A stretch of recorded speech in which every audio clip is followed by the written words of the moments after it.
It all begins with Abdul Malik. So who is Abdul Malik?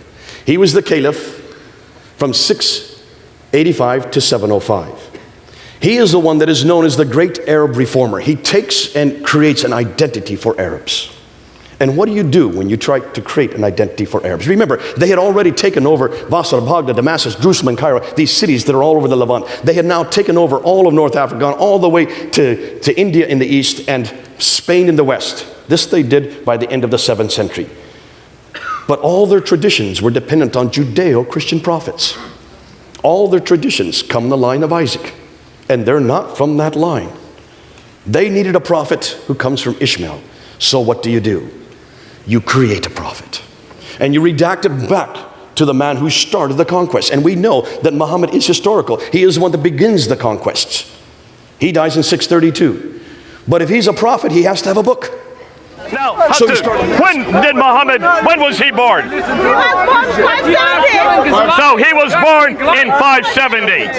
So these are 2 years before Muhammad was born, right? Yeah, those are the 2 years before. 2 years before Muhammad born, and you have the Quranic folios. You have the Quranic folios. Jay Smith! Okay, hold on a minute. Let's continue on. Can we have a debate? No debate today. You just listen. No debate today. You just listen. So here we go, Hatun.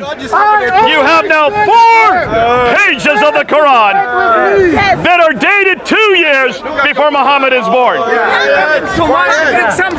Do these The Bible is not eternal. The Bible was never sent down. The Bible was complete in its original form. The Bible has changed. I said all 4.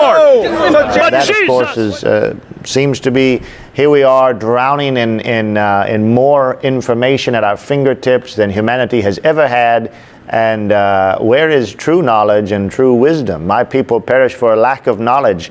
Well, I don't know, God's word is eternal, but if he was going to speak it to us today, I wonder if he might add to that and simply say, you are perishing for a lack of good knowledge, because there is so much out there, as you pointed out. Well, I don't know, God's word is eternal, but if he was going to speak it to us today, I wonder if he might add to that and simply say, you are perishing for a lack of good knowledge, because there is so much out there, as you pointed out.